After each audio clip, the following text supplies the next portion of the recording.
What's going on, everybody? Happy Friday. This is the Paul Harrell program. So grateful to be with you today. I hope everyone had a great week. I hope everyone is excited for the weekend. I've got a great show for you today. We're going to be talking about the fallout from the Hillary Clinton testimony yesterday and former President Bill Clinton's testimony today. And from all indications, from all reports, what we know is that yesterday Hillary Clinton deferred to her husband many, many, many times. It's kind of odd for a feminist like Hillary Clinton to defer so much to the alleged head of her household. That was pretty interesting. Basically, you'll have to ask my husband, you'll have to ask my husband, you'll have to ask Bill. Very much throwing Bill Clinton under the bus. Probably not something that's a new concept for him. If you know anything about Hillary Clinton and her propensity to throw lamps in hotel rooms when things don't quite go her way. We're going to talk about that. We're going to talk about AI. I've also got a fantastic guest on the program that's going to expose election fraud going on in the Republican district, the Congressional District of Texas, District number 21, where they've got like 13 or 14 primary opponents, and that's Chip Roy's seat, by the way, currently. Really interesting stuff with algorithms and phantom voters. That's Dr. Andrew Paquette, who will be joining me sometime in the second hour. Got to let you watch that. And with all that being said, let's get into it, shall we?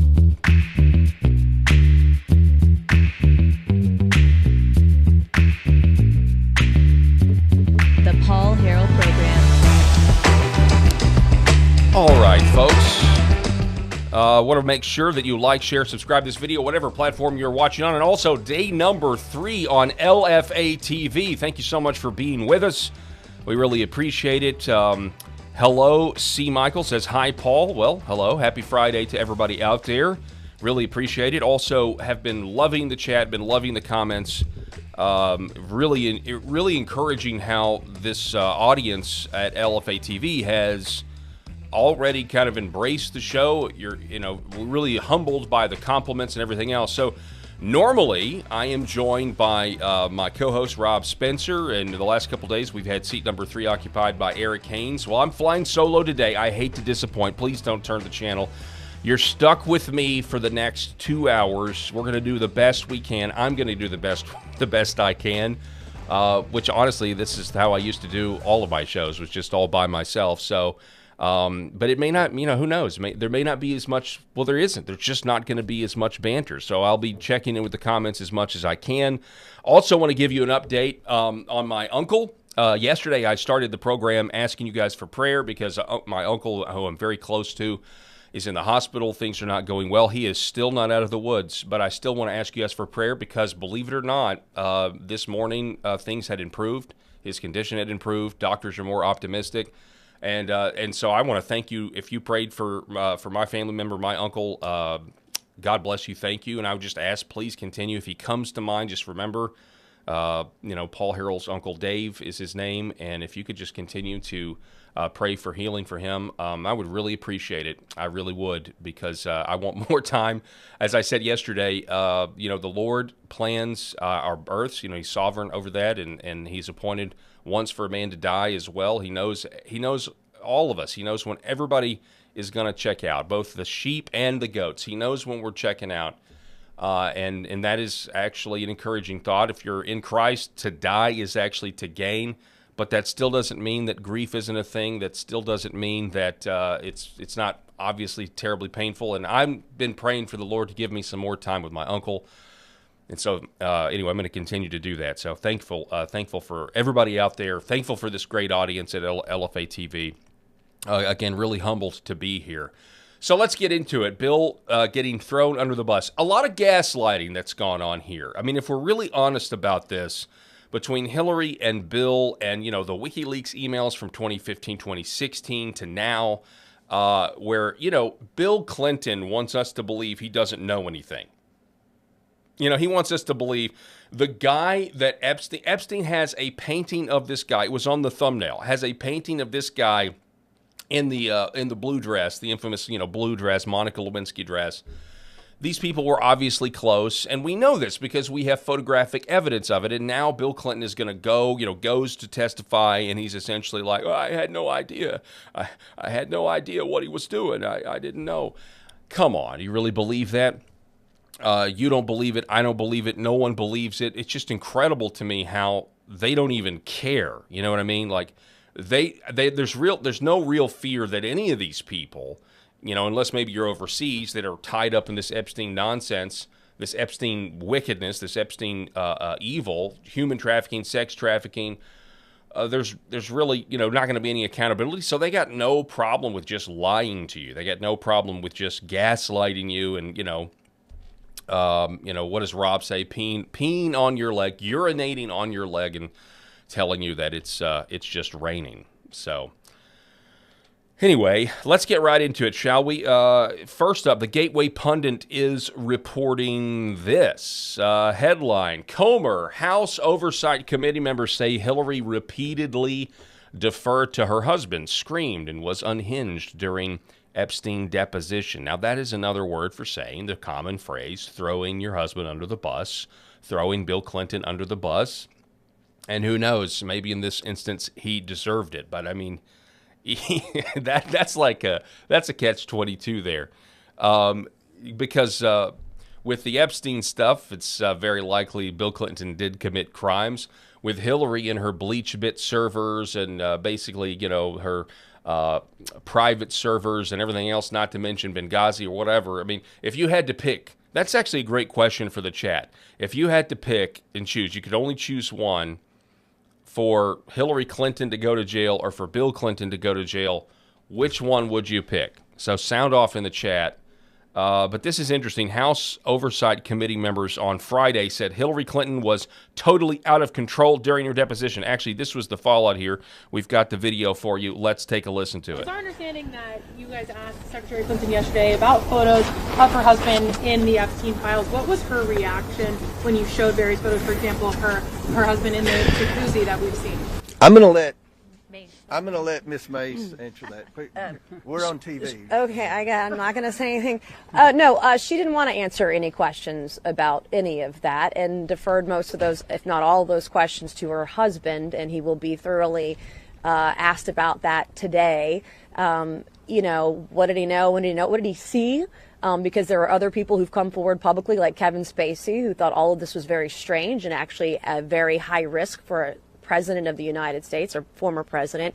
It's all very bizarre, but I asked her very pointed questions, and you'll see that in the transcript and the video that comes out, and you'll see how she responded as well, screaming.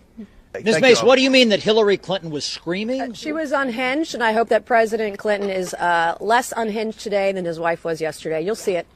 All right, so we're going to get to see this. So we're going to get to take Congresswoman Nancy Mace's description of the events that happened behind closed doors.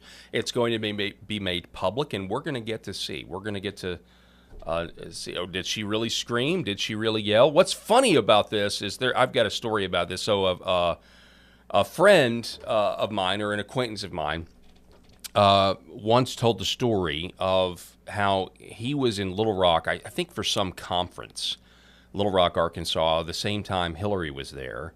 And for whatever reason, his hotel room was on the same floor and might even was sharing a wall. The room was sharing a wall with wherever Hillary was staying, in one of these hotels. And it may not have been in Little Rock. It had to have been in Little Rock, though, if I'm remembering the story correctly. And my goodness, the story that this guy tells me is the yelling, the absolute screaming, yelling at the top of your lungs, at the top of her lungs. What he had to endure sharing a hotel wall, in the room right next to him, said it was just absolutely insane, absolutely nuts. And if you'll remember, when Tulsi Gabbard, so here's something so we got to actually sit down and interview him. So a lot of people don't know this, but the head of the House Permanent Select Committee on Intelligence, HPSI, if you will, is the chair of that committee is a guy by the name of Congressman Rick Crawford. Congressman Rick Crawford is my congressman. He represents Arkansas's 1st Congressional District. And so I think one of the biggest stories of the year last year, you'll remember, is when Tulsi Gabbard contacted, and we have all this in an interview, because we had Rick here and he told us this whole story. Congressman Crawford told us this whole story about how Tulsi Gabbard contacted Rick to access this report that was classified under lock and key about how Obama made up the Russia collusion hoax, ordered his intelligence oligarchs to fabricate and make up an intelligence report saying that, Trump was colluding with the Russians, and that's why Hillary lost in 2016. Obviously, this seed was started, this whole narrative was seeded by the Clinton campaign and everything else, and we know all of that. But in that document, and by the way, credit to Tulsi Gabbard for not only asking to read the classified document that was put together by Rick Crawford's HPSI committee. I think, and a lot of that was done with former Chairman Devin Nunes, but Crawford was on that committee at that time as well. Once she read it, she said, we've got to make this public. And now we know. I mean, Barack Obama committed a crime, forged intelligence to basically institute a PSYOP, a psychological operation for the American people to torpedo Trump's first term. I mean, this is all out there in the open. But do you remember what was in the documents of that intelligence report released by HPSI, released by Tulsi Gabbard? It was details about what Putin had on Hillary, that Vladimir Putin had more dirt on Hillary, didn't have any dirt on Trump that was in the report, and that she was prone to fits of rage. She was prone to fits of anger and rage, which is apparently how she is all the time. Even years ago when she shared this hotel with this friend of mine, acquaintance of mine in Little Rock, and you could hear it. I think even that's where I got that the lamp was thrown or whatever. Certainly a lot of lamps were thrown on in 2016 when she lost, and she didn't even come out and make a concession speech. But I will honestly say, like, if you go read that intelligence report that Tulsi Gabbard released, it sounds like Hillary Clinton is possessed. And I'm not ruling that out at all. I'm not ruling out at all that this woman is under demonic influence. But anyway, we'll get to see. Is Nancy Mace right? Is Congresswoman Nancy Mace correct? Will we see the same thing she saw, where she was unhinged and she was shouting and yelling? Hillary Clinton didn't take too kindly to being asked about Pizzagate. Remember Pizzagate? We all saw the Epstein files, were the ones that are released, and now all of a sudden, pizza and jerky and all these words that are clearly code words. They're clearly code words for the sickest and most disgusting things that you can imagine. But here is Hillary after her deposition yesterday.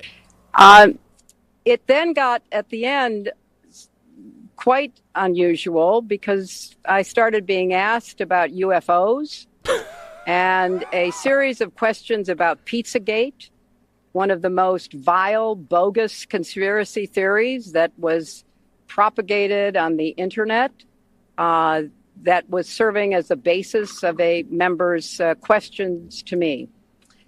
So I can only say that the best exchange that I had came at the very end, when, contrary to every other deposition they have taken, no Republican member asked any questions about Jeffrey Epstein or Ghislaine Maxwell to anyone else they have deposed. So she's upset. They asked me about UFOs. And they didn't ask other people about this stuff. They asked me about Pizzagate, the most deranged conspiracy theory.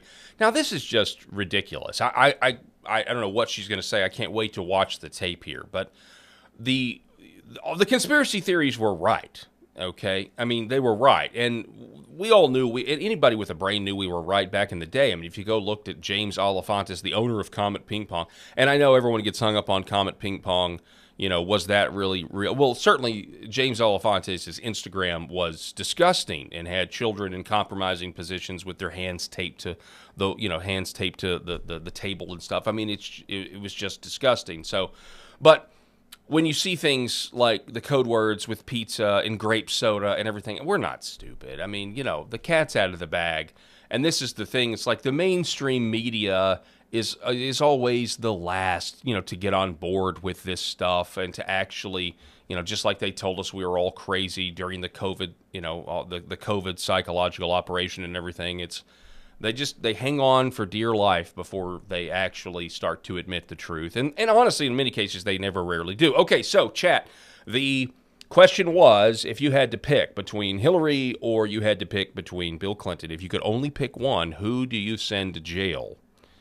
And a lot of people in the chat responding to this.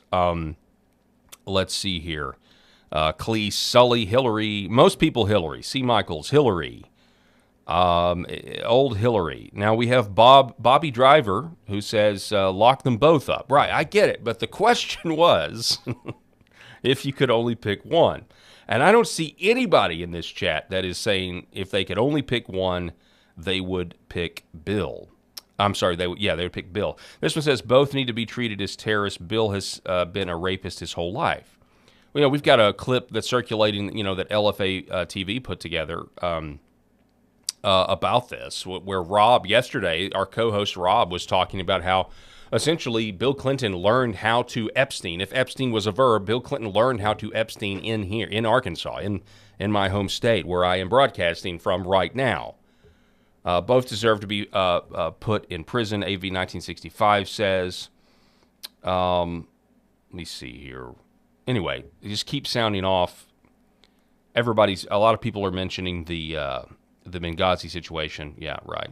And of course, that was some sort of, in my opinion, the whole Benghazi thing was essentially the intel oligarchs trying to run guns into Syria via Turkey, and that was a whole thing that happened there. So then we have another clip here. Let's go ahead and fire this one up. This was Hillary Clinton yesterday getting asked to her face about photos of her husband with other women. Listen. You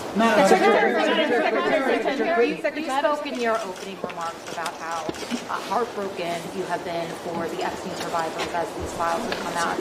Can you talk to us a little bit about... Listen to that question. Can you talk a little bit about how heartbroken you are since the Epstein files have... Yeah, tell us, Hillary. Tell us how your heart is broken over all of this. Tell us how in no way do you only see people as commodities to be used and sucked dry. About how you have processed and reacted to the fact that the former president, your husband, Bill Clinton, is referenced in the Epstein files numerous times, including in some photos featuring women.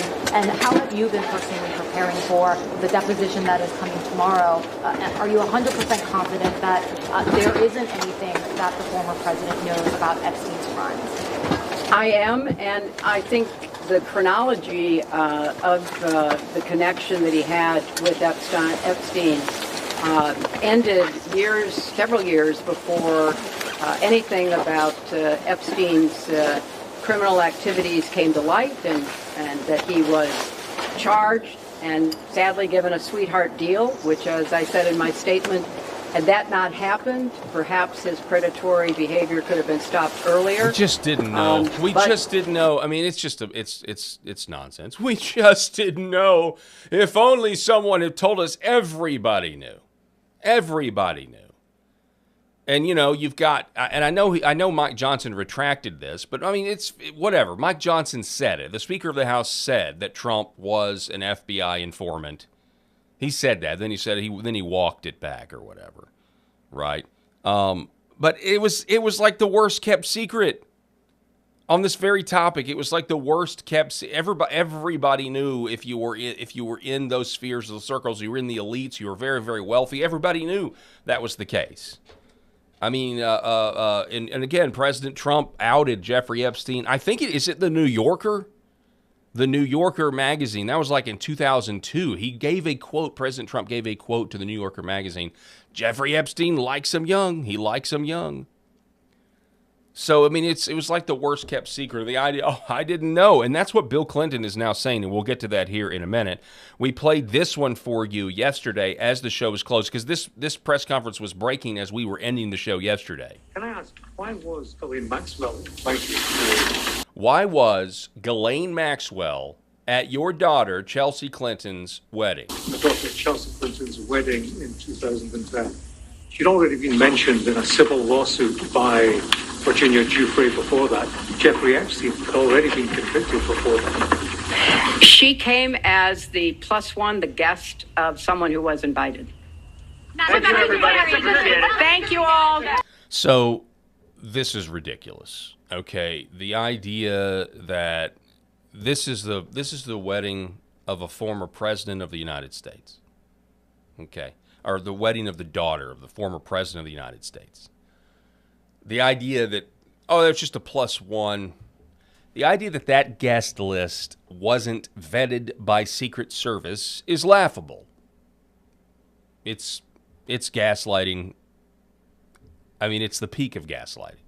Oh, yeah, just a plus one. I mean, that's what she's saying. Just so you're, when she says it was a plus one, it's her essentially trying to say, we didn't know. Everything is, we just didn't know. I mean, we didn't invite her. We didn't invite Ghislaine Maxwell. She just happened to be there because she was the plus one. She was. We sent an invitation. By the way, good follow-up question. Of course, she ended the press conference. Well, who was the invitation? Who did she come with? That'd have been a great follow-up, right? No, just a plus one. No, the Secret Service would have vetted everyone. It would have been a strict guest list to make sure everybody was above board. They would know. That's their job, okay? They might slack off, they might slack off on Secret Service protection on Donald Trump like they did with Butler, which slack off is a very beneficial phrase. But when it comes to the arguably the most powerful political family in the world, you can bet the Secret Service knew Ghislaine Maxwell was showing up to that wedding. They probably even had, assigned seats. Here's James Comer. All right, so Hillary Clinton repeatedly threw her husband under the bus. We kind of already know this. Real quick. For these depositions of great power and great wealth, and I used yesterday and today as an example, it took 7 months to get the Clintons in here.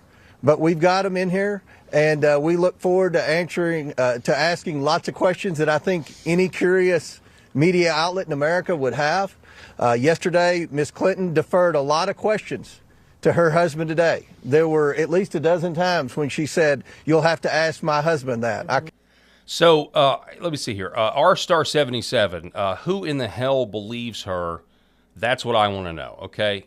Yeah, exactly. No one does. No one does. There's not a Republican, there's not a Democrat that in their heart believes that they're getting the truth out of this. There's no one does. The media doesn't. No. This whole thing is an exercise of theater and performance. It really is. And you could even say that that's exactly what's going on the right side as well. I mean, because let's be real here. And I've been in politics for a long time, been covering politics for a long time. And we're covering this because it's in the news, but I don't have a lot of confidence that anything's actually going to happen in terms of real accountability, and that's a shame. It's an absolute shame. It is what it is. And, the cynic in me, and just to be real, a lot of this stuff is great fundraising material. Politicians want money. Politicians need money. And so, quite frankly, a lot of this, especially when this behind closed door meeting gets out there, I can promise you it will be clipped for this person or that person or this person or that person, and it'll be put in an email, and it'll be written, and it'll be say, hey, I'm fighting for you, donate to me. And, I've got no problem with that. I really don't have any problem with that if it goes beyond just the hearing and just the, I want the investigations, but I want them to yield justice. I want them, and I know you do too. I know you all out there do as well. So now we get to Bill Clinton, though. So that was yesterday, Hillary. Now we have Bill. Gateway Pundit reporting headline, Bill Clinton releases shocking opening statement ahead of Epstein deposition, rages against Oversight Committee for targeting Hillary. Now, this is great. This is rich. You're going to have to indulge me on this. So this is by Christina Lila. Former President Bill Clinton on Friday released his opening statement ahead of his testimony on deceased pedophile Jeffrey Epstein. By the way, even these outlets, I mean, this is on the right. There's no way that I could possibly write this story without putting deceased in quotation marks. And that'd be another poll. Do you think, what's more likely in your opinion, that Epstein killed himself or that he's still alive somewhere? Because there are, I mean, I saw the gamer tags that were still active. All of this happened after the Epstein files were released, the 3 million docs or whatever, the gamer tags that have still been active. I've seen all that. Anyway, I don't put anything past these people. So the testimony on deceased pedophile Jeffrey Epstein. Bill Clinton is testifying before the House Oversight Committee on his connections to Jeffrey Epstein. On Friday morning, House Oversight Chairman James Comer said Bill Clinton flew on Epstein's jet, dubbed the Lolita Express, 27 times. And Comer also says that Epstein visited the Clinton White House 17 times. Clinton was all over the Epstein files, numerous photos, as you're seeing this one here. Bill Clinton in the hot tub. Here's more of them with the hot tub. Some mystery woman that's been blacked out, getting a nice neck massage. Something tells me it didn't stop there, but what do I know? But despite the overwhelming evidence of Clinton's connections to Epstein, this report says, the former president remained defiant in his opening statement and insisted he did nothing wrong. Who, me? Me? You know, it all depends on what the definition of sex trafficking is. You're going to have to give me a definition before I can, tell you whether or not I was engaged in sex trafficking. These are some quotes from his statement. Let's go ahead and read them. First, I had no idea of the crimes Epstein was committing. No matter how many photos you show me, I have two things that at the end of the day matter more. Hang on, didn't he do this? Matter more than your interpretation of those 20-year-old photos. I know what I saw, and more importantly, what I didn't see. This is exactly, you tell, I know I did. I know what I did, and more importantly, what I didn't do. I saw nothing, and I did nothing wrong.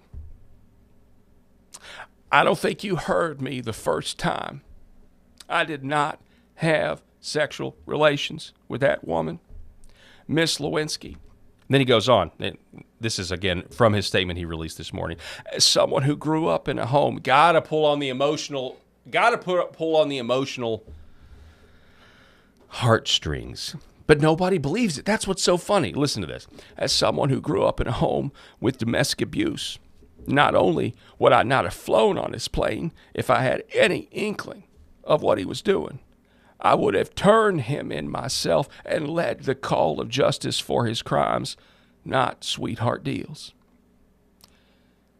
I mean, come on. Nobody believes it. Bill Clinton is acting like it's still 1996. You know? You'll get this with a lot of, and I get it. He's old, right? He's old, but like he's still acting like that. These in days past, that kind of stuff, because we give politicians the benefit of the doubt. We've given politicians bags and bags of benefit of the doubt, an infinite amount of benefit of the doubt. It seems like, but that is all gone. That is all gone, right? Nobody trusts politicians. Nobody trusts their explanations, especially when they're caught. And this is actually encouraging, there's people like me on the right that generally don't trust politicians on the right. I see them as a means to an end. You get what I'm saying? Strategically, I'm like, well, this is the system that we're given. This is how it is. I want to try to move the needle. Certainly don't want Democrats putting Christians in boxcars, which I firmly believe is what they want. Let me say that again. I firmly believe they want to put Christians in boxcars. Like, that's where all this is going. I can see what's going on 2-3 steps ahead of what this rhetoric, what their leftist rhetoric is, anti-Christian rhetoric, anti-white rhetoric. I can see it. But this is the system we have. So I look at a politician, even one on the right, even one I might like, and I look at them, especially if they're new, and I say, okay, well, they've got I was talking about this with a family member last night. They've got a shelf life. I mean, how many they're going to run to do X, Y, and Z. Okay, great. But then they go to Washington, D.C., they're away from us, and every person they meet is telling them, every day, is asking them, hey, will you do the opposite of what you told the people you would do? And it's just like every single day. And honestly, very few people can stand up to that. And so I assume, as we all should assume, that these guys have, some sort of a shelf life. And we look at them as a means to an end, which is, hey, let's not put Christians in boxcars. Let's try to fix the country because it's a total mess. And yeah, it's disappointing a lot. It is disappointing at times, but it could be a lot worse than it is. A lot worse than it is. Yeah, this is Darlene Dempsey. In the chat, Darlene Dempsey says that they can lie all they want. Nothing will happen to them. This is the sentiment of a lot of people. Matter of fact, just going around town and things like that, in my just normal day-to-day errands or something, going and killing rats. You meet people at the bank and that sort of thing. This is the sentiment. Yeah, yes, it's bad. Yes, it's horrible, but we're not going to see any accountability. Log 23, hey, Paul, do you like living in Arkansas? Absolutely. We've got S. Marvel. Where are you in Arkansas? I'm in the northeast. I'm in northeast Arkansas. It's about, 50 miles, 60 miles from Memphis. And it's great. Arkansas is a great state. All over it's a great state, right? We have the hills of the Ozarks, about 30 minutes from where I am, and that's where I deer hunt. We've got, we've got the beautiful flatlands. We got the Delta. We got. It's just a wonderful scenic state in terms of that. It's also low population. Again, I've been born and raised here, lived here my whole life, never lived anywhere else. My family actually has deep roots here, just in terms of going back to my family tree. I know that, the Harrells that I descend from were in Arkansas in by 1840. Before that, you can kind of trace things because everybody was moving west, right? But yeah, so I love Arkansas. It's a great place to live. It's I affectionately refer to it as the Shire. That's kind of the way I think of it. And I think a lot of you out there who just live in rural areas, or what the left calls, or what the elites, fly over country. They don't have to worry about us. A lot of you feel the same way. You look at some of the worst things that are going on in the country, and yeah, we've had to deal with some of that, right? We've had to deal with some of that in small towns at the height of the LGBTQ RSTLNE, would you like to buy a vowel, trans sanity. We had to deal with gay pride parades in towns that you wouldn't think that you would ever see that kind of behavior in. And it's still going on, but it's such a, in a lot of ways, the pendulum is swinging back the other way on that, at least in public displays of it, especially in the rural areas of this country. And so I say it's the Shire in a way because it very much is. If you're familiar with Lord of the Rings, while Sam and Frodo are going off and fighting wars, and nothing happened in the Shire. They come back and none of the people even know how close to death they were. And that's kind of the way I feel. That doesn't mean we need to be, we still need to protect our homes and everything, but it's a great place, right? You can dive into all of this stuff as a news hound, and you can see how terrible things are. But it's great to be in nature, and I love living in Arkansas. Anyway, sorry, you got me on a rant, but I love my state. And I love America, generally speaking. Although, I think about this a lot. I've been to New York City one time. I have no desire to go back.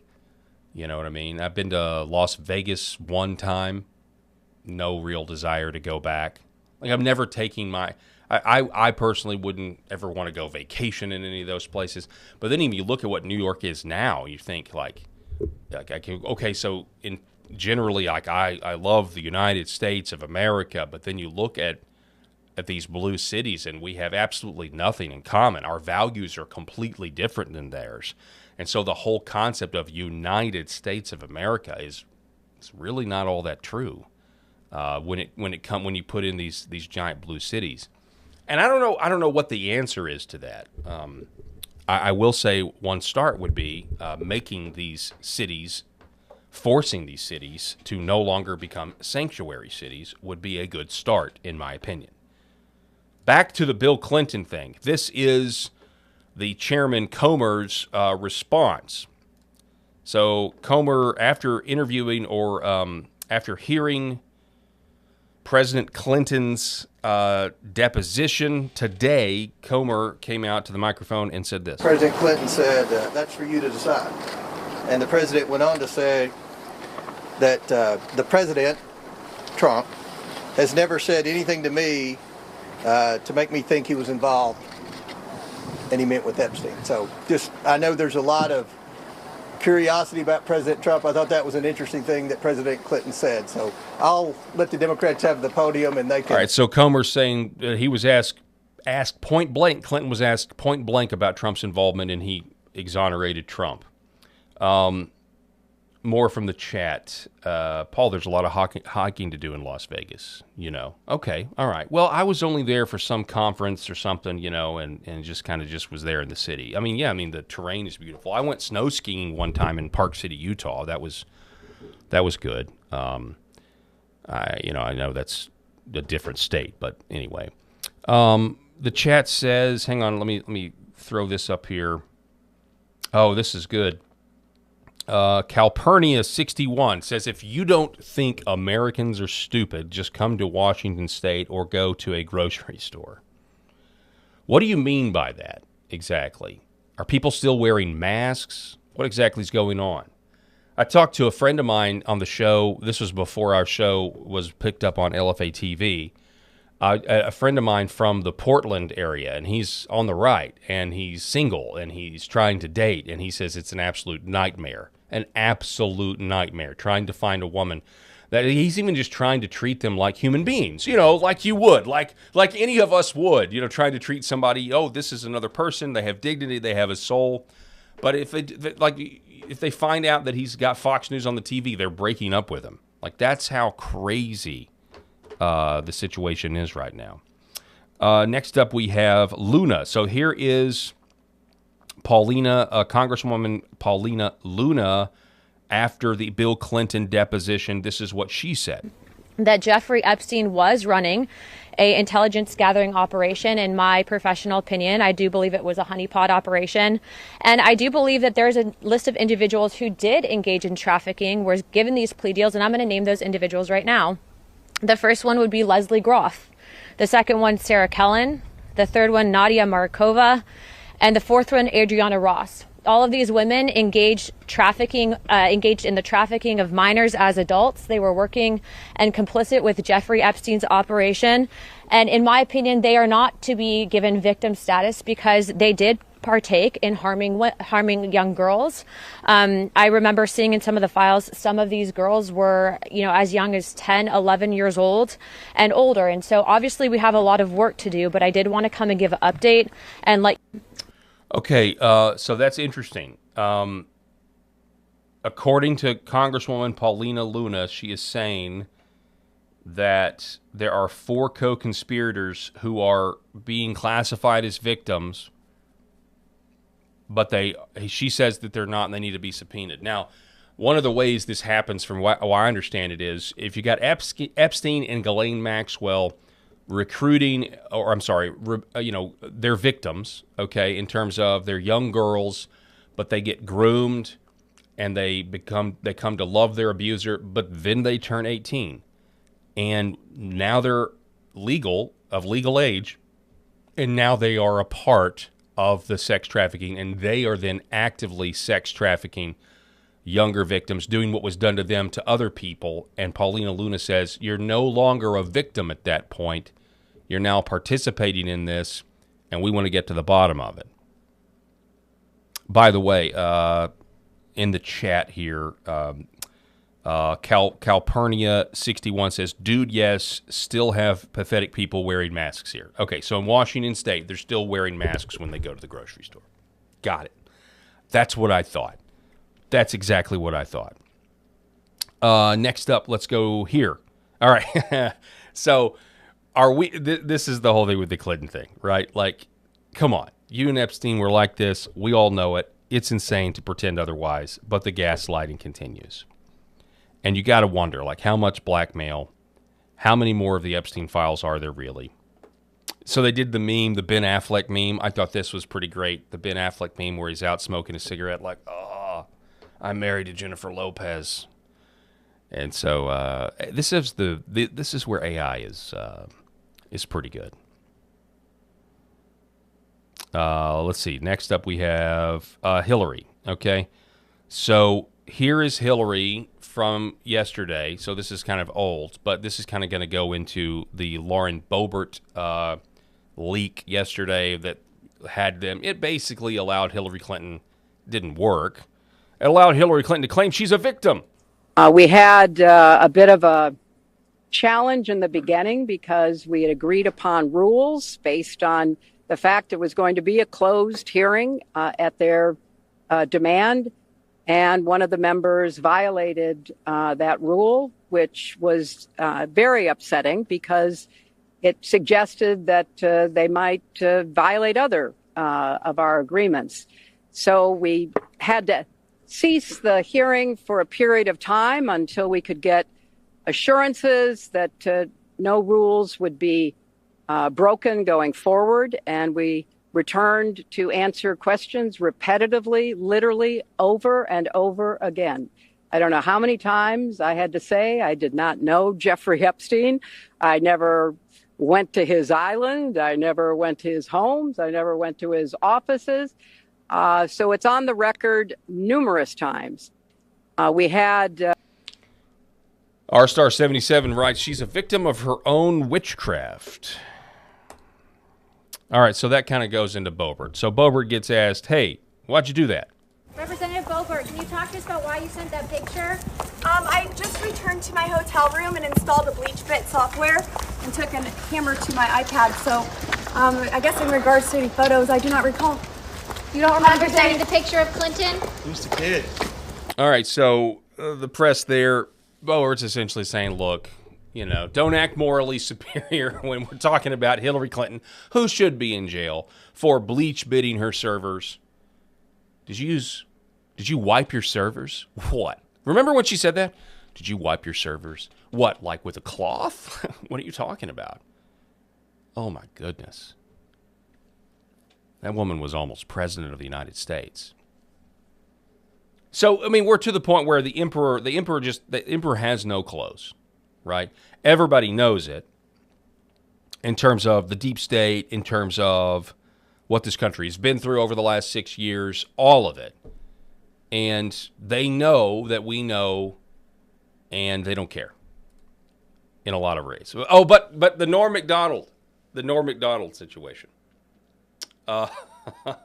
So the late Norm Macdonald obviously did the Weekend Update on SNL back when SNL was actually funny. And Bad Moon 001, good afternoon, Paul. Bad Moon, hello, welcome. And this, I think, sums up, out of everything that you just saw with Hillary Clinton and all the testimony and everything else, Norm has some Is the First Lady a compulsive liar, though? It's beginning to look that way. In an interview on last night's 2020, intended to promote her new book, It Takes a Village, Mrs. Clinton folded under tough questioning by Barbara Walters and admitted that, in fact, it does not take a village, and furthermore, that she was aware that it does not take a village when she wrote the damn book.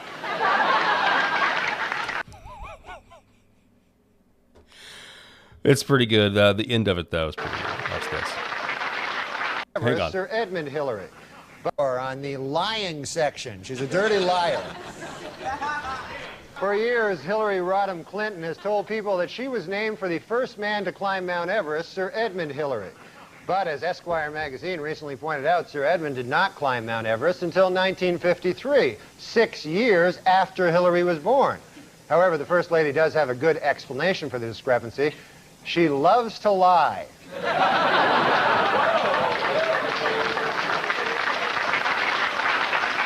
A former Arkansas banker told the Senate Whitewater Committee this week that he gave Bill Clinton a $20,000 loan as a favor, even though it was, quote, unacceptable banking practice. In response, President Clinton stated that he has no recollection of such a loan, while First Lady Hillary Clinton said, "We've never even been to Arkansas."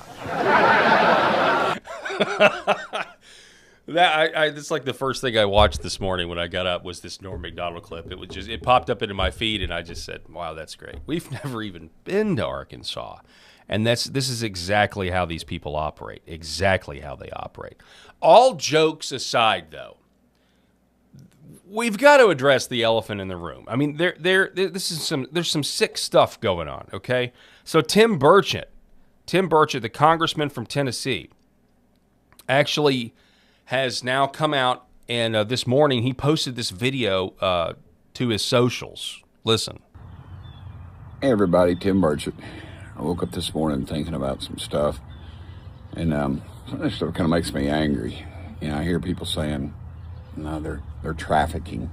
Well, we got to get that straight. They're pimps. And when they say trafficking young kids across state lines for sex with adults, no, they're not. They're selling these kids to get raped.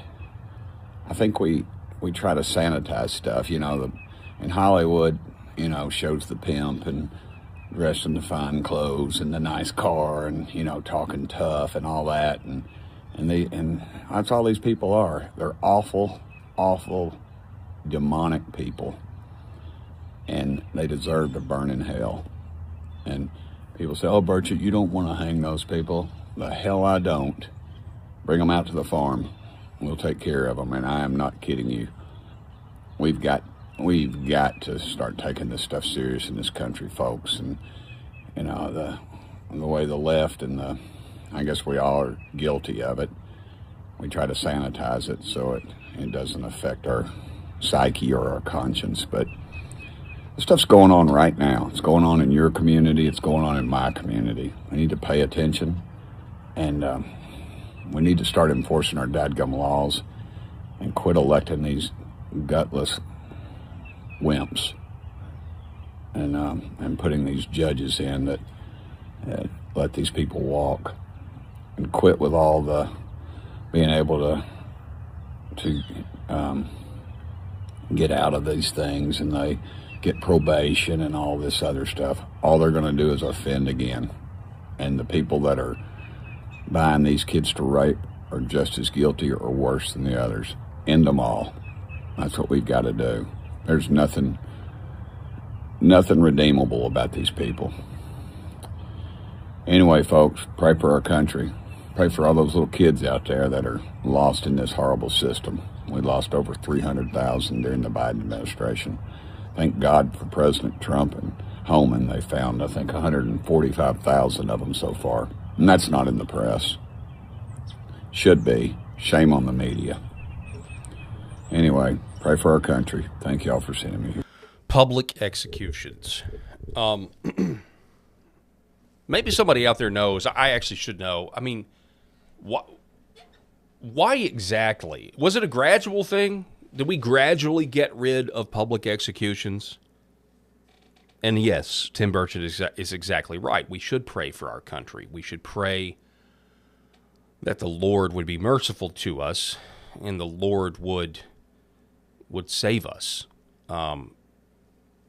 Obviously, I'm not talking salvifically. I just mean as a nation. Obviously, yes, I want him to save us. I want him to save the lost as well. Don't misunderstand me, but I just mean to grant us all of the things that we need to turn the country around, to repent from the wickedness that we've allowed, tolerated. But the public execution thing, when did that go away? And I'm assuming it was a gradual thing. But my goodness, and I'll tell you something else that we need to bring back. We need to bring back stocks, where they would they would put people, the thing, you put your head in the wood and you'd be like this, We need to bring that back. And I tell you why we should bring that back as a punishment, right?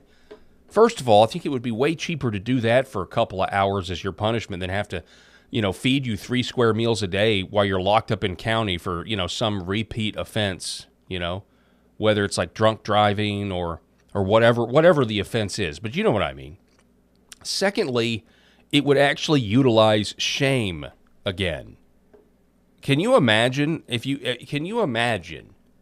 the 21st century if a judge sentenced somebody who had hit their wife? Let's say you got a man who hit his wife, and instead of, and maybe there is still some actual like hard time, but like a portion of that time is, we're gonna put you on the we're gonna put you in the front where people walk. We're gonna put you in the stocks. That's what we're gonna do. And you have to just stand there, and people walk by you, and you're known as, this is what you were convicted of. You're an abuser, or you got out of hand, or whatever the case may be. You could even take it like some unruly bar fight. Okay, well, all right, fellas. Instead of going to jail, we're going to tell everybody what you did, and everybody's going to know. And I think there is some sort of, we've lost the fear of shame, and I think that would still work on a lot of people. I mean, not only is it physically uncomfortable, it's also just totally embarrassing. But in a way, it's like we need to hold this out in society to kind of, to jerk a knot in our tail. It's like, as a phrase that I heard growing up. But likewise, like public executions. Now we've got somebody that's committed a capital crime. Now we have somebody who, and yet what, they sit on death row for 15 years or 10 years or whatever it is. And then we hear some headlines about, well, there's this attorney trying to get the appeal. And then the next day we read in the paper, okay, they did it. They used lethal injection and he passed away at, 12:01 a.m. on June whatever.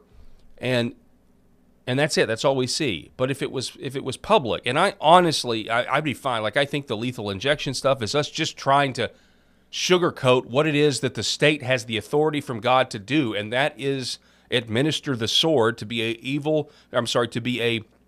a terror against evildoers. And whether it was firing squad, I'd be fine with firing squad, or whether it was, or whether it's public hanging.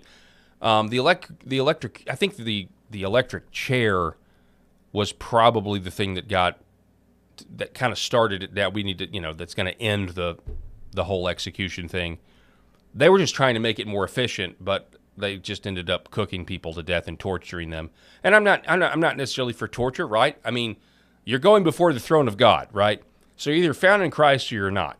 There's really no torture that we can do on this earth that's going to compare to the judgment of God, okay? But firing squad, I'd be fine with that. I'd be fine with hanging. But I feel like the lethal injection is us just trying to sugarcoat. Like, it's like we're afraid of what it is we're doing, so we're trying to make it like, oh, we're not actually killing this person.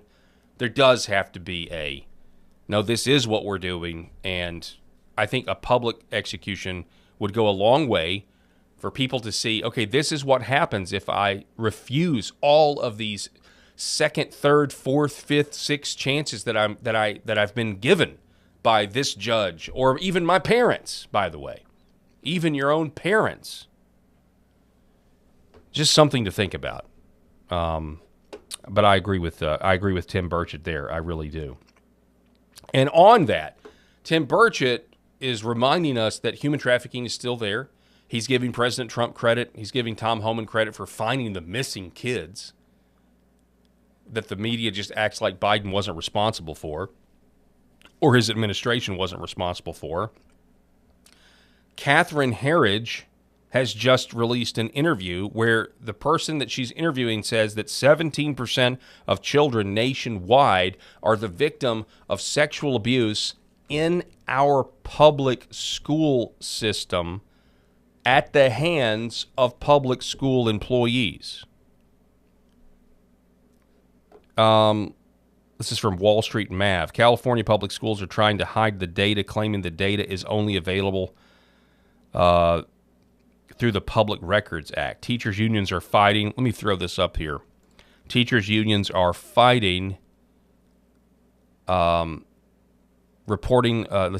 Teachers' unions are fighting reporting laws to hide the issue. Teachers are not being held accountable. They are allowed to transfer schools and are protected by the unions. This is Catherine Harrell, which, is why, a guy by the name of Toby Sumter says privatize all education, free the kids. Well, there's a whole nother thing that we could talk about there. Ending the Department of Education would be a good start. And I don't, as a father, we don't utilize the public school system, but that doesn't mean I'm anti-public school system. I will say I grew up, somebody that was born in the 80s, grew up in the 90s. I'm 41. There was stuff in the public schools, yeah, but we did okay. The country wasn't what it is now. Wasn't what it is. I guess sometimes I say I survived the public school system because looking back, you could see little things.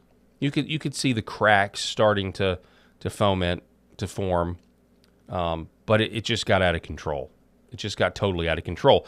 And the reason it got out of control, ladies and gentlemen, I'm sure you know this, is because the mandate changed of what public schools are supposed to be. Public schools became the parents. Because the family had been so destroyed by this policy or that policy, or the fact that you can't raise a family on one income anymore, so you got to have both incomes. So now the school is already, now the school is essentially a daycare, a taxpayer-funded daycare, so you get two incomes. So the CIA is happy that we're doubling the tax revenue. But it's also the destruction of the American family and everything that we kind of had going for us. And so over time, it just gets worse and worse. And now the school system totally changes. And it's like, hey, not only do we have to give them lunch, we also have to give them breakfast. I mean, do you remember school breakfast became a thing while I was in school in the 90s. When I started school, there was no breakfast served to kids. You were supposed to get breakfast at home. But that's just one example. So the public school system is, and you know what's weird about all this in terms of the federal government? At least in my home state of Arkansas, 90% of the funding for public schools comes from the state itself. It's only about 10%. Only about 10% comes from the feds. You would think maybe years ago, states would have started, when there was a different administration in. And I don't know. I mean, are we going to end the Department of Education? I sure hope so. I sure hope we finally do that thing. I hope President Trump does that thing that, even Ronald Reagan said he wanted to do and didn't actually get it done. Reagan didn't. We have Angel 1943 in the LFA chat. I went to public school part of the time and went to a Christian school part of the time, and I homeschooled my kids. Yeah, homeschooling's on the rise. It's on the rise. And one of the things is somebody who is the father of a homeschool child, I can't believe it's legal.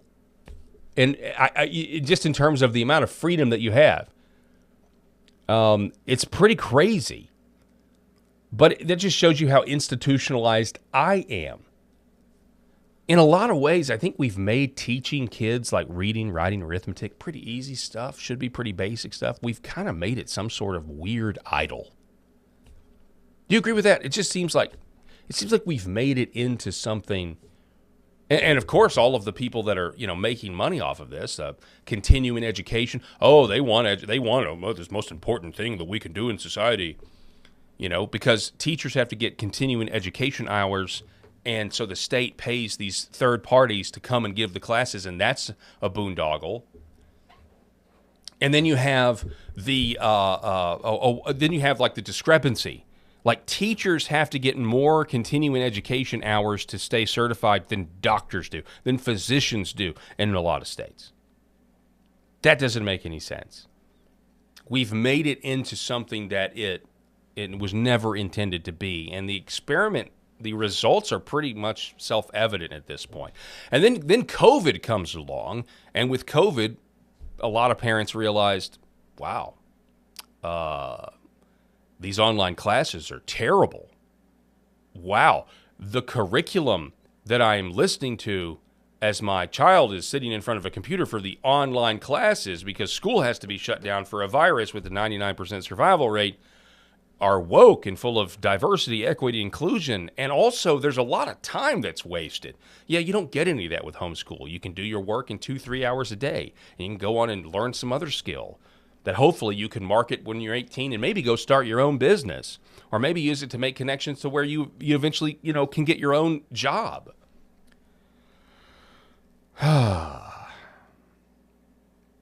Angel 1943, my kids took their SAT and ACT after high school and grade school. They only had to take it once. Yeah, because you probably perform very well because it's a totally different environment. It's kind of weird, too.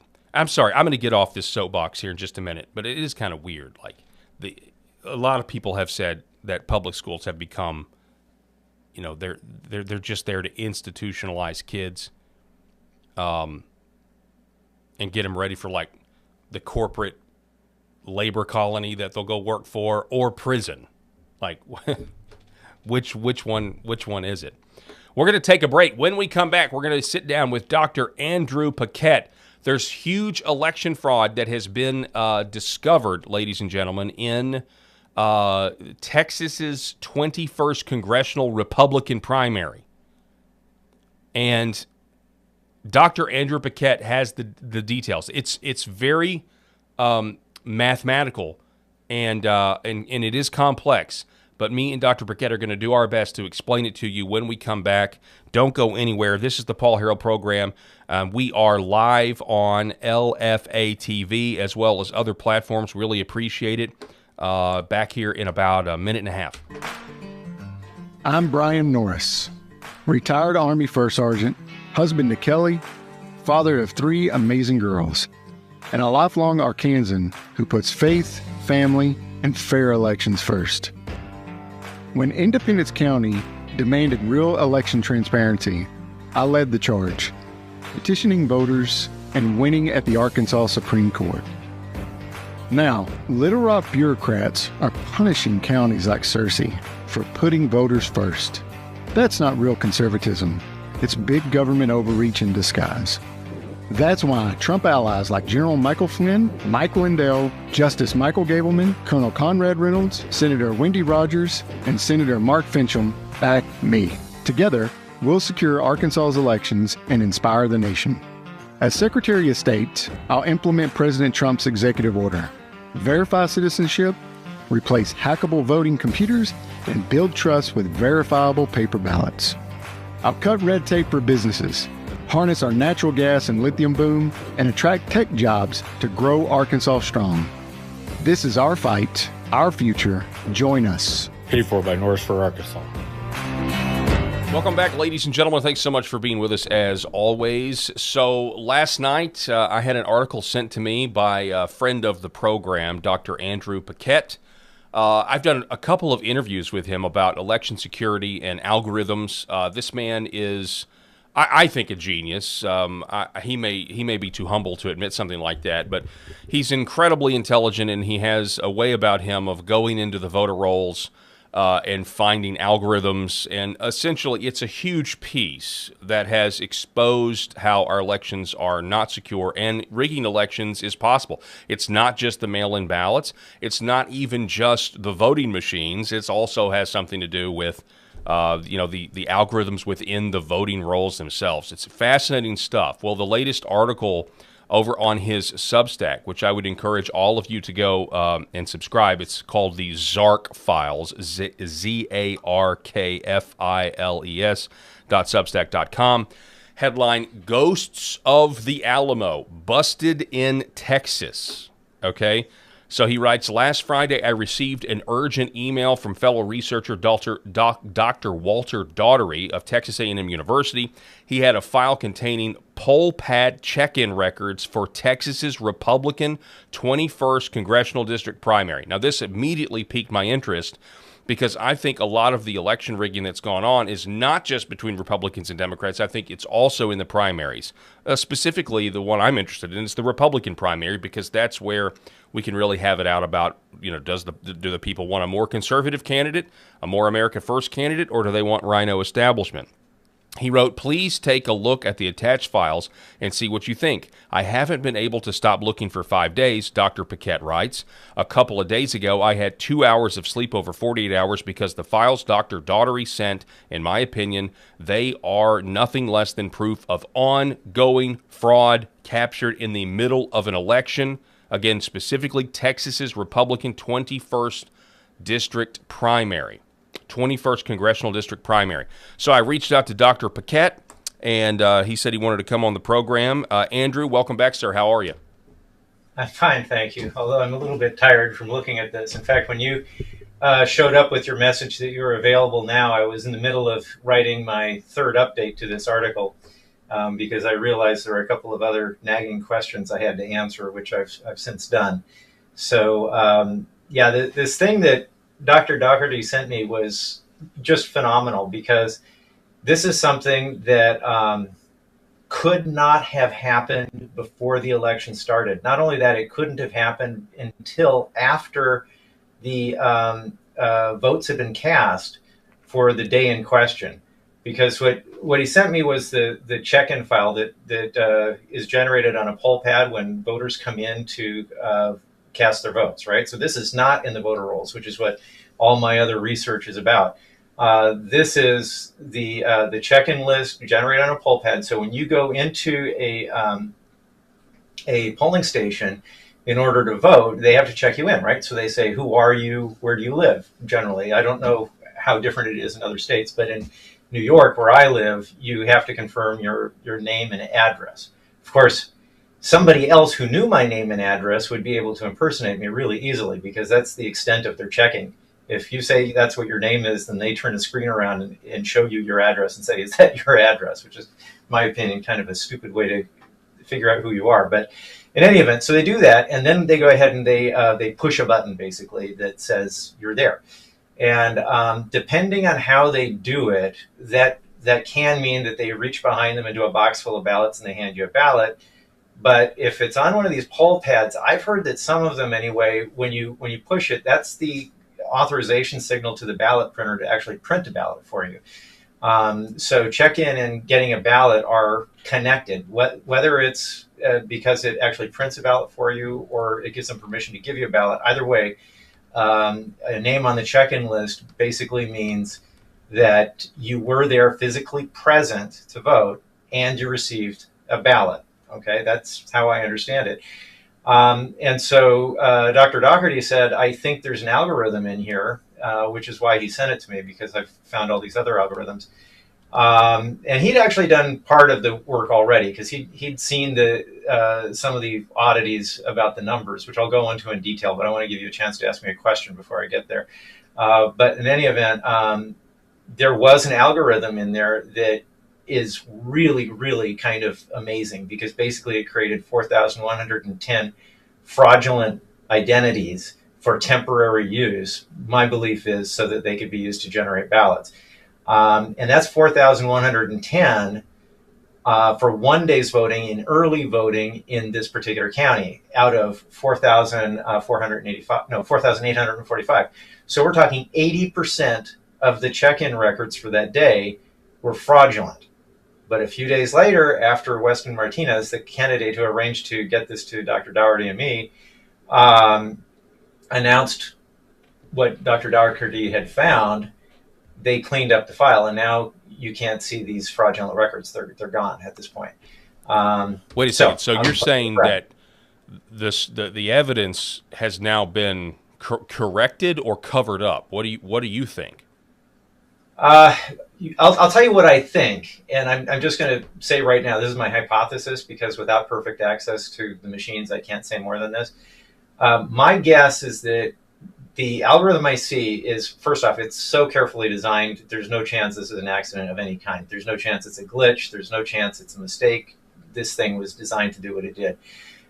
So what that means to me is that someone designed this thing to be used during elections and then to be erased after it had been used, because it looks like its purpose is to generate ballots. And once those ballots have been generated, it no longer needs the fake registrations it added.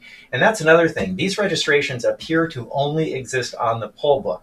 They don't seem to exist at all in the voter roll database. So they've completely bypassed that aspect of the voter roll database. And, that's kind of a horrible and shocking thing, because the voter roll database exists partly or even primarily to ensure that every voter who votes is qualified to vote, right? Because theoretically, when you go to register, they verify that you're a qualified voter before allowing you to proceed, right? So if you're not on the list, you don't get a ballot, okay? But what these guys did is they've got a way to get a ballot without being on the list. How do you like that? That is insane. That is absolutely insane. And just for reference here, just doing a quick Google search, the 21st Congressional District of Texas right now has 14 candidates in the primary. Only two people, Chip Roy and Lamar Smith, have held the seat over the last 40 years. So this is, look at the names on the Republican ballot here. This is a lot. I mean, you would assume this would go to a runoff, assuming that's the way Texas does it. I'm not sure. I'm assuming you have to get 50% plus one in order to move on here. So it is definitely a crowded primary. But I want to kind of go into a little bit of what you found here, Dr. Paquette, and feel free to comment on any. Go ahead. I'm sorry, I really want to say something. I was looking at the crowded primary for the 21st Congressional District also, and I was thinking, holy cow, that's a lot of people. Who would this favor, right? Who would fiddling around with this election favor?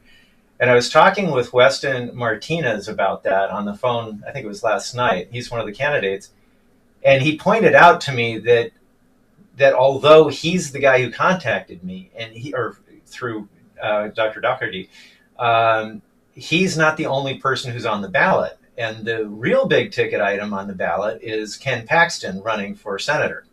And that race is the one I think is more likely to be fixed than the one with Martinez. Does that make sense?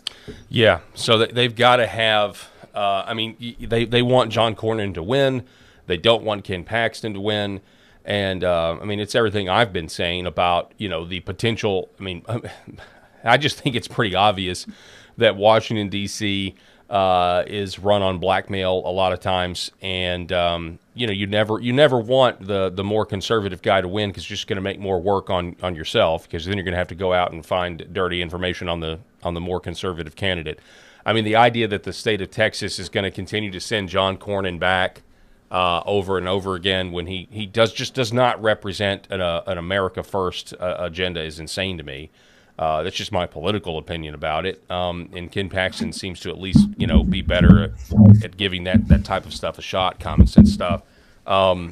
Because that's the disconnect, right? I mean, the people are asking constantly, like, why do we send you up there based on a list of principles or ideas or a platform, and then you come back to us with all these excuses as to why it can't be done? And our answer is, the D.C. swamp, but also potentially, dirty secrets.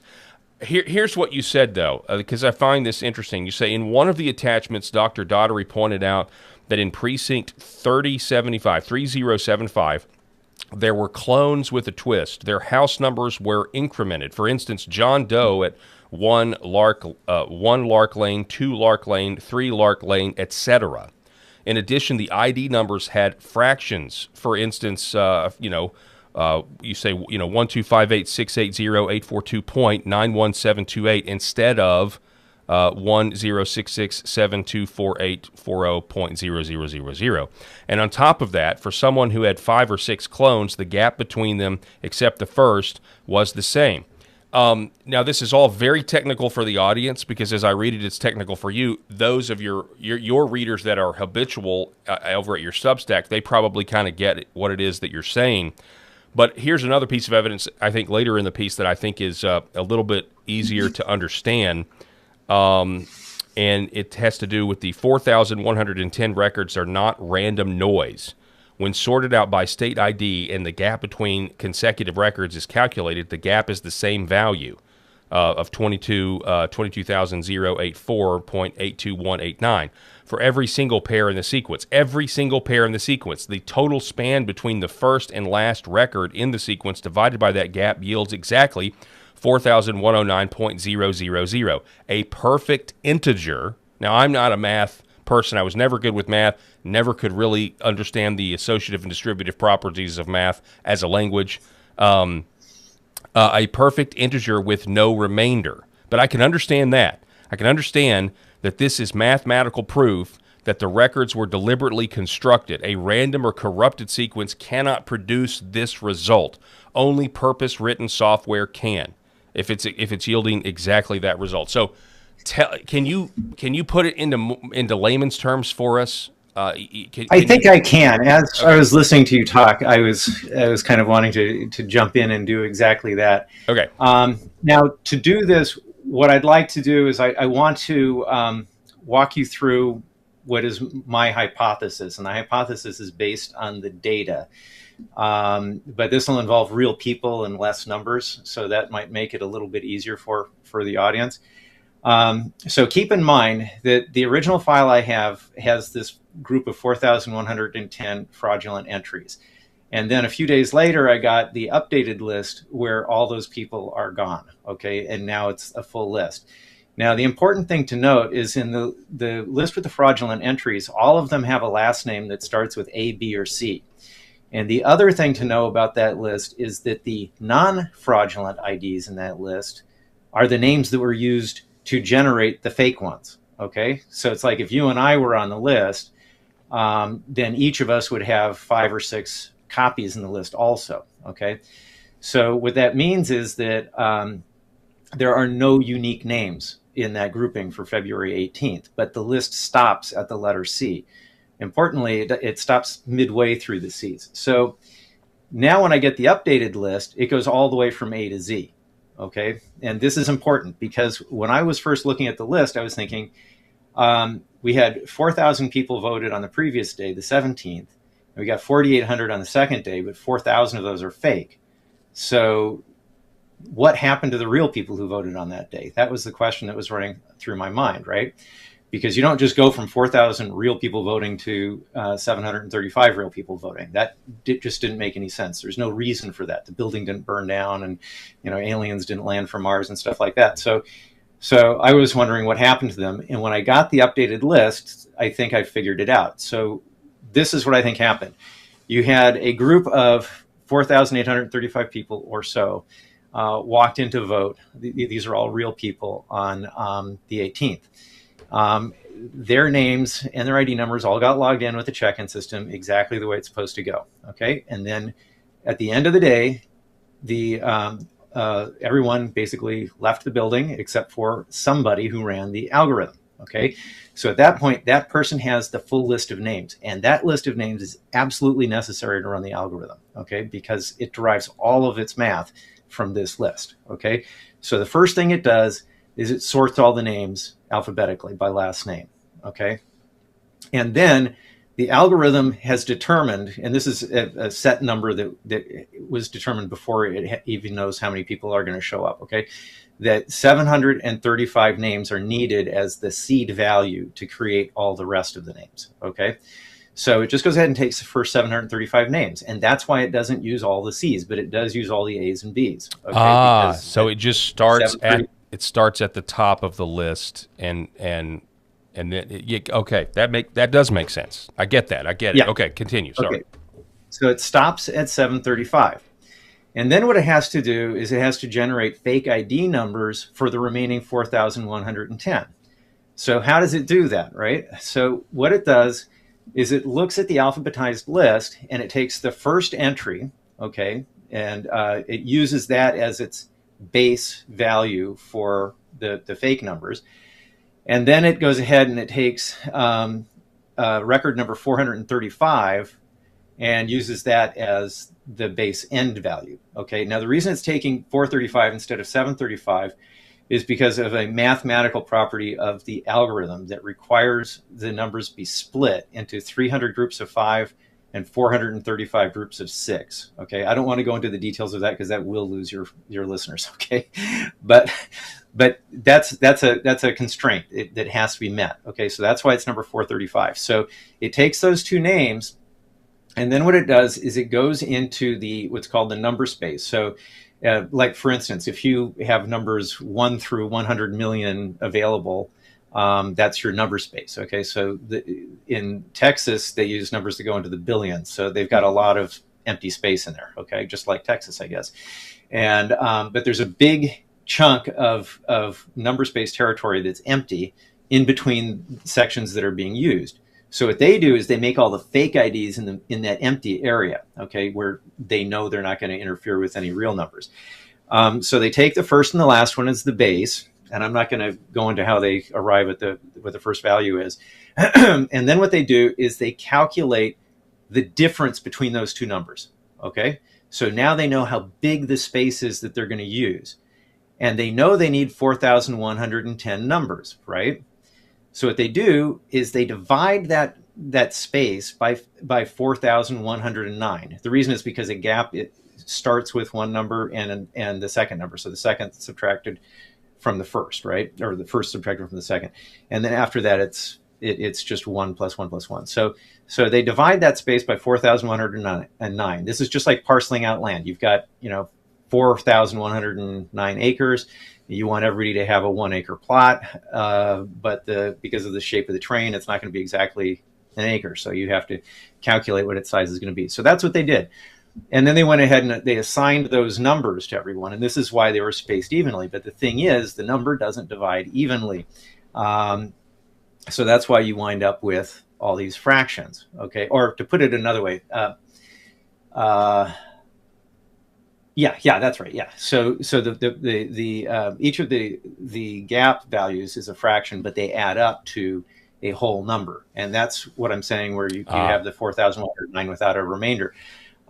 So the thing that makes this whole thing work, though, is they need that sorted list of everybody who showed up, right?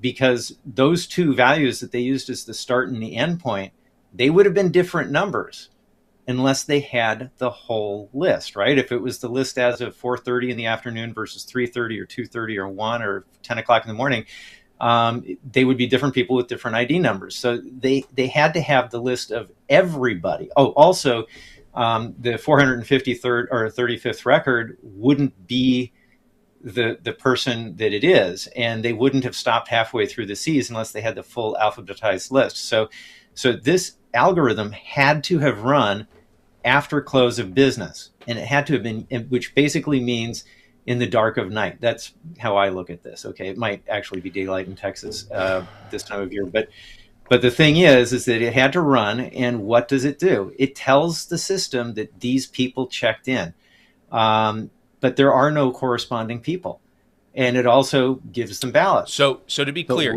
is it changing the votes, or is it creating extra voters that are fake? It's creating extra voters, and it creates the opportunity to make extra ballots. Okay. And it's actually unclear to me if it actually does create the ballots automatically at the same time as it makes the identities, but it could do it either way. But so regardless, do you think, and another question, do you think, so this is happening after close of business, we have a known number and everything? By the way, everything you just said, I know it was layman's terms, but still, it's incredibly complicated, very complicated. I'm sitting there thinking like, okay, if you explain this to a judge, is there a judge that would understand what it is? It's very complicated because we're relying on these machines in this AI world, which makes absolutely no sense. But my question is, do you think this was done remotely at close of business, or do you think there was a person with a soul in that precinct who ran the algorithm? I love how you put it, a person with a soul, which we all have. And I think, unfortunately, too many people in our country don't believe, and as a result, they think they're free to do stuff like this. But I'm not sure. I think it's more likely it was somebody with a soul in the office doing it. But it's certainly a possibility it could have been done remotely also. The reason I believe otherwise is because the only advantage I can see with this exploit is that they would get ballots out of it. Okay.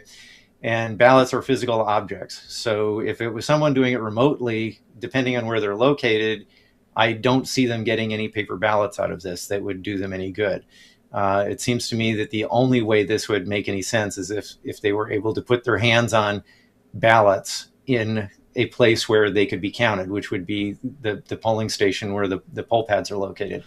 You think it's possible that these ballots, okay, so this is generating ballots that are very useful currency when it comes to rigging an election.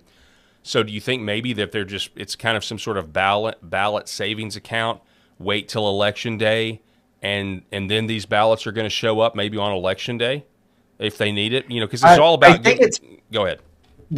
There's a couple of ways it can work. Now, I don't naturally think of things from a criminal's point of view, but when I force myself to do it on occasions like this, I am able to come up with a couple of scenarios. So one is that they decide to simply replace the real voters' votes with these. Okay, so what they would do in order to accomplish that is they go into the box of genuine ballots and they would just count out 4,110 of them. Maybe they've got some of those are voting for the people they want them to vote for, but it would be simpler just to count them up and throw them away or shred them or something, and then replace them with 4,110 other ballots. So if you do that, then the number of people who voted and the number of ballots they have will match.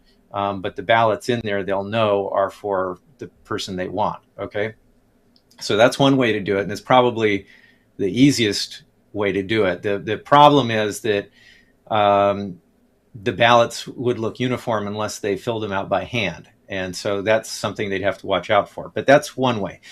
Another way they would do it is they would simply print an excess of ballots, 4,110 of them, and then they would sprinkle them into the day's counts, over the days of early voting and then also on election day, and maybe even when they're counting mail-in ballots as well. And at that point, what you'd have is a slight overage for each of those days that might number in the low hundreds. But they'd be distributed in such a way that they might think of that as a minor error. Of course, in my point of view, that's not a minor error. I mean, if you were talking about the banking or insurance industry, an error of one is extremely significant, because if you just can't afford to have errors being made in a system like that. And I would say in elections, it's even more important. But nevertheless, our election officials seem to be extraordinarily tolerant of errors, of numerical errors that are, orders of magnitude higher than would be acceptable anywhere else.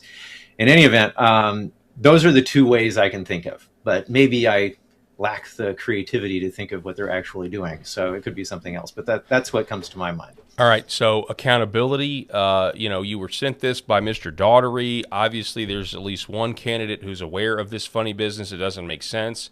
Now you can't access what you saw. It seems like maybe what do you think? Have they cleaned it up? Have they quit doing this? But is there any word about giving this to the authorities? I mean, you've kind of got them dead to rights here. It's very technical, but it's math. The math exposes what's going on here. So have you heard anything about accountability? I have. And by the way, I've a couple of times wanted to add something to this conversation just because I've been asked to do it. And I can do it at the end if you want. But Weston wanted me to give a few names of people who were involved in this, because it's not just Dr. Doherty and him. Do it. Okay, fine. So a woman named Lori Gallagher is helping Weston, who's the candidate, as well as M.J. Smoot, A.F. Martinez, Dr. Laura Presley, and of course myself. I think I'm the last person in the chain there. So in any event, as far as things moving ahead, I have been getting calls for the last day and a half about this. And I don't know if I'm allowed to say the names of the people involved, so I'm not going to. But I will say that my final report on this has already reached the highest possible levels. And it is taken very seriously. Okay. Now, I don't know if that means it's in the hands of a district attorney yet. But I also know that, let's just say the office of somebody very high up in law enforcement in Texas has asked for my report yesterday. So this is moving in the direction of, at the very least, some scrutiny over what's going on. Okay, that's positive. That's good. So somebody who has power in the state of Texas knows about this and is investigating. I mean, that's what it sounds like to me. Would you agree with that description, that there is an investigation now ongoing because of your work? Yes. Yeah. And those other people I mentioned. But the it's more than just Texas. There is multi-state interest in this because of the fact that it implicates the poll books. Okay, last question, because I know we got to go. Just on a 30,000-foot view, we haven't talked since Tulsi Gabbard was there when they raided Fulton County and got the ballots and got the machines, according to reports. What are your thoughts about accountability with that? We're all still kind of waiting on some report potentially from Tulsi Gabbard. I mean, I know you've been integral. I know people. This is not the first time that authorities have seen your research. Not, this is happening in real time. But I know you were instrumental. We've had several interviews about what you did with 2020, trying to raise the alarm about what was going on. So, are you hearing anything from the federal level about accountability? I am, but again, I'm getting this kind of secondhand. It's from my contacts who are at the federal level, and other contacts who just know those people. And most of the people who talk to me about this are lawyers.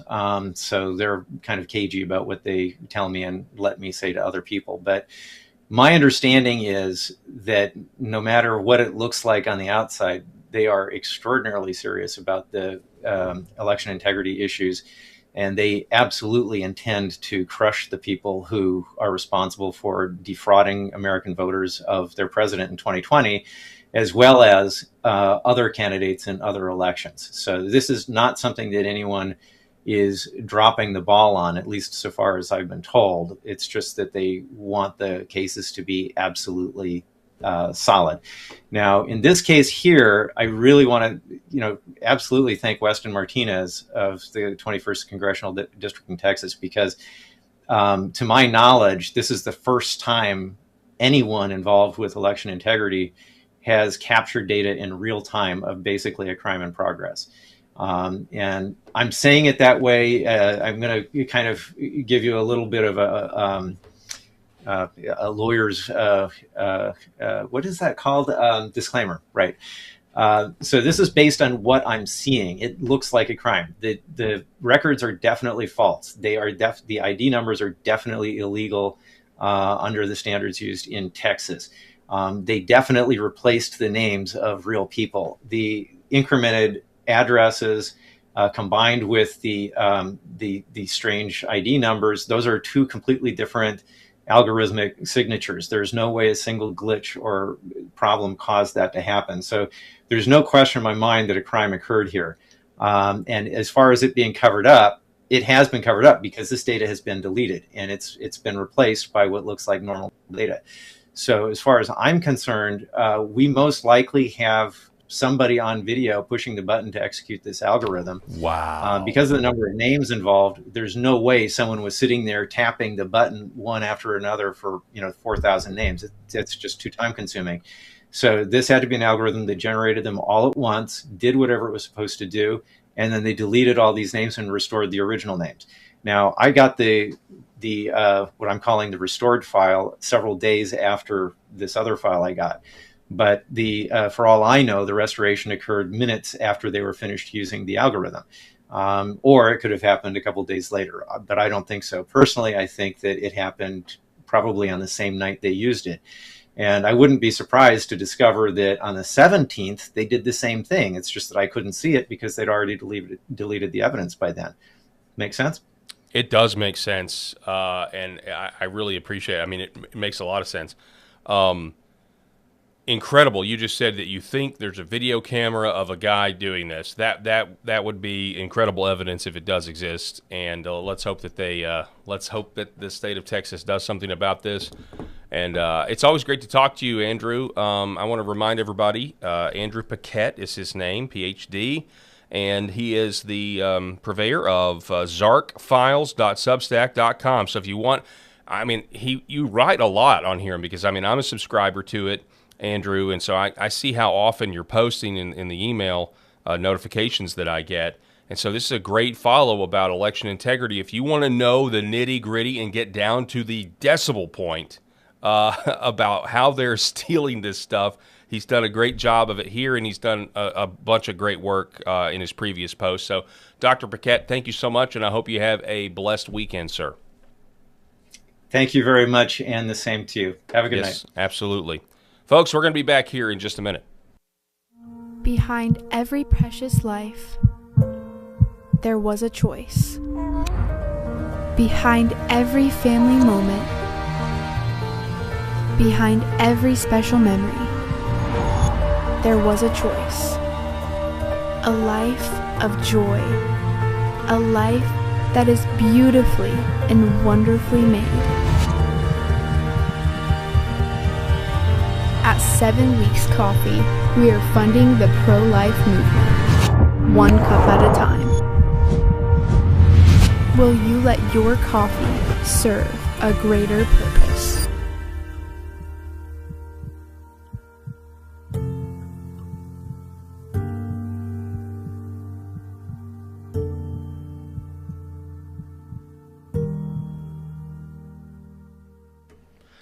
Welcome back to the show, everybody. And again, thank you to Dr. Andrew Paquette for being with us. I know that was a highly technical interview, and I know that it was, it's difficult to follow because the schemes to rig our elections are so sophisticated.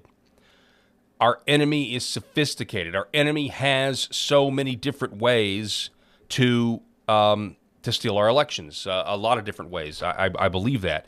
And this is another one, the algorithms and everything else. And to be clear, what we're witnessing, what you just heard, I don't know, I did not do a good enough job communicating to you the gravity of what Dr. Andrew Paquette has discovered here. We are witnessing the attempted stolen election of at least Congressional District 21 in the Republican primary of the great state of Texas in real time, okay? That's what the story is. The story is there's people watching, and by the way, this is going on everywhere in terms of more and more people at the polls, more and more poll watchers. I mean, people are watching everything because they don't trust the machines, and they don't trust the Democrats, and they don't trust the deep state. That don't want. I mean, come on, we don't.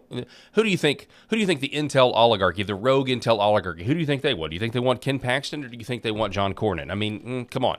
And so he says that he thinks that's what this is about. Not necessarily the local there in District 21, but it's probably going on all over the state if they're trying to sway a statewide election. And that is not me saying that Cornyn is directly involved, but we all know people on politicians' behalf will do all sorts of things. You don't have to tell them to do anything. Lois Lerner wasn't told by Barack Obama to investigate 501c3 nonprofit Tea Party groups. You didn't have to. Right, you just knew these are the enemy, you go get them. So it's a big deal that this is being uncovered in real time. It's also a big deal that, according to Dr. Paquette, this has gone all the way up. People are watching this, and the question is, when are we going to see the hammer drop on all of this stuff? And we got to see arrests. I mean, if there really is a video of a guy in a precinct after everyone closes that's loading this algorithm up to change all of this stuff, then that guy's got to go. That guy's got to be made famous, world famous. So the last thing I'll say about this in his piece. He says the injection mechanism is elegant and deliberately concealed. Poll pad systems suppress decimal display for voter ID fields because no legitimate ID has a fractional component. So poll workers would have seen the synthetic records displayed as ordinary integers, indistinguishable from the real ones. Each of the 4,110 records would have generated a ballot. Once cast, those ballots are anonymous and irretrievable. So it's very sophisticated fraud because once it happens, it basically is like deleting the evidence that it was even there, which kind of goes hand in glove with some of the other allegations that we have seen about these machines. In the world of AI, why in the world would we ever allow ourselves to be dependent on machines without souls to decide who our leaders are. It makes absolutely no sense, and that is why the SAVE Act that President Trump wants John Cornyn and Thune, to actually do something with. That's why the SAVE Act is so important, and that's just talking about voter ID. That is really just a glance in the correct direction, and we need to be moving because we also have to go after. And you know what? I think President Trump may very well declare a national emergency to secure our elections. I think he very well may do that. And I would support that. I think he needs to do that. But on the AI front, we have this. This is a local NBC affiliate out of Ohio. Headline, Ohio EPA weighs allowing data centers to dump wastewater into rivers. This is how dependent we are. We are so dependent. We're becoming so dependent on this big tech AI scheme. And I think, I think AI tools can be used for certain things that are okay. But just like anything, with the human condition, we're going to use it for evil. And now the local NBC affiliate is reporting that the Ohio Environmental Protection Agency released a draft for a new permit that would allow data centers across the state to release listen to this, untreated wastewater and stormwater directly into rivers and streams. The new permit would allow the water that circulates through all the current and future data centers, regardless of where they're located. Quote, this is the report. I want you to listen to this. This is a quote from the EPA's proposed rule. Quote, the EPA is supposed to be, I'm sorry, that's not it. The first page. Here's the first page of the draft proposed rule. Quote, it has been determined that a lowering of water quality of various waters of the state associated with granting coverage under this permit is necessary to accommodate important social and economic developments for the state of Ohio. So because it'll create jobs when they build the thing, we don't need to worry about clean water. Man, when I say we've got the technology to enslave ourselves, that's like that is crazy, man. That is absolutely nuts. Oh my goodness. I'm just looking at the chat here. Anyway, sound off. We don't. You've got me here for another 15 minutes or so. EPA needs to go. Well, yeah, I agree. Generally, the EPA needs to go, right? Because first of all, I mean, from a strictly constitutional perspective, R-star 77 EPA needs to go. This is the Ohio EPA, okay?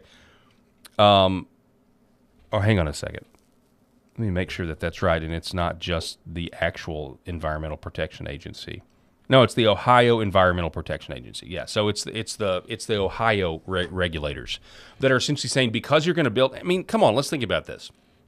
Because you're going to build an AI data center, they're going to lower the water restrictions to allow them to release the water, like the way they want to. I don't know, something about that. It seems fishy to me, right? It seems very fishy to me. All of a sudden now we lower the standards because big tech and AI are going to put these data centers in there. So potentially your water is worse, and your utility bills. When you use your own water, your utility bills go up because everywhere these data center goes, that's exactly what happens. And in my home state of Arkansas, we're putting them in, and it makes absolutely no sense. And the amount of water they need at a time where the Mississippi Delta, the waterways around the Mississippi River on both the Arkansas side, the Mississippi side, and the Louisiana side it's drying up. And you can ask waterfowl hunters this because they'll know it's true. Something is not right now. Something's not going well. It's already not looking good in a lot of places, and we're going to have even more water consumption as the aquifers are depleting. I don't know, man. I'm just telling you right now. I am not some tree hugging guy, and I generally think the EPA, what they have done in the past is terrible. What they've done to landowners and everything else, it's like way overreach. But the idea that there aren't, and I'll tell you how to get rid of the EPA. You want to know how to get rid of the EPA? It's called If you get caught doing something to the environment that is, you're obviously not supposed to do, that's harming other people, then the CEO goes to jail. And and then the company doesn't get bankruptcy protection. Like that right there. All of a sudden it's like, okay, now I've got skin in the game. I want to make sure that my company doesn't do things that are going to harm other people, right? It's very simple. You don't really actually need these big bureaucracies that actually violate the non-delegation clause of Article Section 1 of the Constitution. Not that the Constitution seems to matter very often anymore. So there's that. But then that brings me to this, because there's this company called Intergem.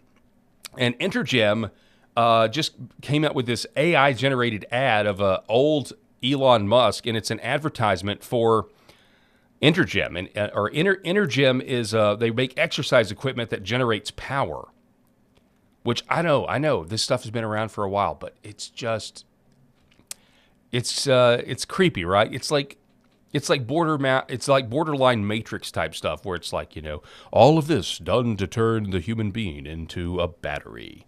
It's just kind of what it feels like. This is Elon Musk. R-Star77, Paul, sounds good to me. Yeah, wouldn't that work? That would totally, that would be so much better, right? Because right now, or at least in the past, a lot of these EPA people, they would put regulations on businesses without understanding the business, right? You got people trying to regulate industries in a lot of cases throughout history of the EPA that they don't actually understand. If they would ask the business owner, in a lot of instances, they would know better how to solve this problem than not. So you have these arbitrary regulations that cost the business a bunch of money for compliance. But then what does the CEO worry about? All the CEO worries about, all the executives worry about is compliance. So you may have regulations on top of a company to protect the environment that don't actually protect the environment. The environment gets polluted or the environment gets destroyed or whatever, and this is true with all these bureaucracies. It might actually still happen, but the CEO of the company doesn't care because they are now in compliance. If you took that away and you actually made the heads of these companies liable themselves, and again, if you get caught doing something, then we won't even give you bankruptcy protection, things like that. All of a sudden, they've got real skin in the game to not harm their neighbor. And to me, and they also are going to have the freedom to deal with the problem the way they know how to deal with it. I don't know. It sounds like common sense to me. Anyway, here is this ad about Intergem, and it really is dystopian. I'm sorry. I know everyone's saying how clever it is, this Intergem company that creates exercise equipment that while you use it, it powers batteries and creates electricity. It just seems totalitarian to me. Listen. Hang on, let me start it over. Had lost their jobs. I didn't have the... so this is an AI old Elon Musk. By 2030, almost 80% of people had lost their jobs. They had no money. Jeff Bezos. No purpose. But they had a lot of time on their hands. The less people actually did physical work, the more they wanted to appear as if they did. What if we could use the energy of humans to power the machines that took away their jobs?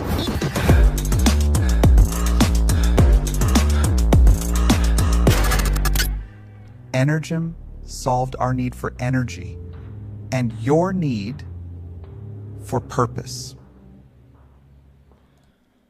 Now, so folks, that is like, do you see how? I mean, they're basically admitting that there are they're not going to be any jobs in the future. I mean, and I know it's just an ad. Like, what an ad! I don't know. No, what a terrible, dystopian future that comes to mind. That's just absolutely, yeah. It just seems. It just seems terrible. It seems absolutely awful. Not to mention, in my opinion, they're going. I believe, and just be watching out for this. This is just one of my predictions. I think that they're going to use some sort of AI controversy in the future to usher in. There will be people advocating for it. Usher in some sort of internet ID. So any of you people on the LFA TV chat right now that are anonymous. They don't want that anymore. They really don't want anonymity on the internet. And so I'll give you an example. So here's an AI Hillary Clinton from yesterday's hearing. Look, Mrs. Clinton, we don't want to be clear, this is not real. Be here all day either. So just tell us how you killed Mr. Epstein, and we can all go home, okay? I mean, everyone knows you killed him. Just tell us how you did it. Okay, look, I knew the guards were asleep. So I took the keys, I turned off the cameras, I went into Jeffrey Epstein's cell, and I saw him sleeping, so I just grabbed one of his shirts and I choked him with it. He kind of woke up, but I actually think he enjoyed it because he was smiling as I was choking him, which was kind of strange. But anyway, I made it look like a suicide, and I got back home just in time for dinner. Look, Mrs. Clinton, we don't want to be here all day either. Yeah, it's funny. We obviously know it's not real. We obviously know this was some AI, whatever. But I believe AI, and AI is already this good, I think, behind closed doors. But there's going to be, just hear me out, manufactured crisis, never let a crisis go to waste. I'm looking in the future, and there will be some sort of psyop where AI is going to be used to do something to somebody. I don't know what, but it'll be convincing. Everybody will go with it. And then we're going to find out it's not real. And then we're going to hear all these lectures about whoever did it, how it was anonymous, and how we can't have this technology and anonymity on the internet. And we can't stop the technology, but we can make you get a digital ID in order to use the internet.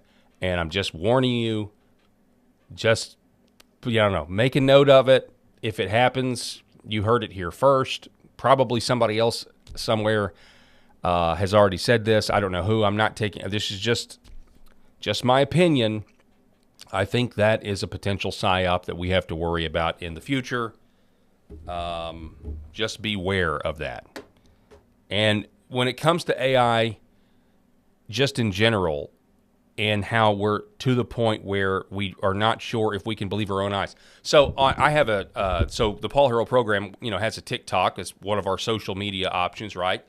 And I have at least gotten from different users, I think it's at least happened twice, where people think this program is AI.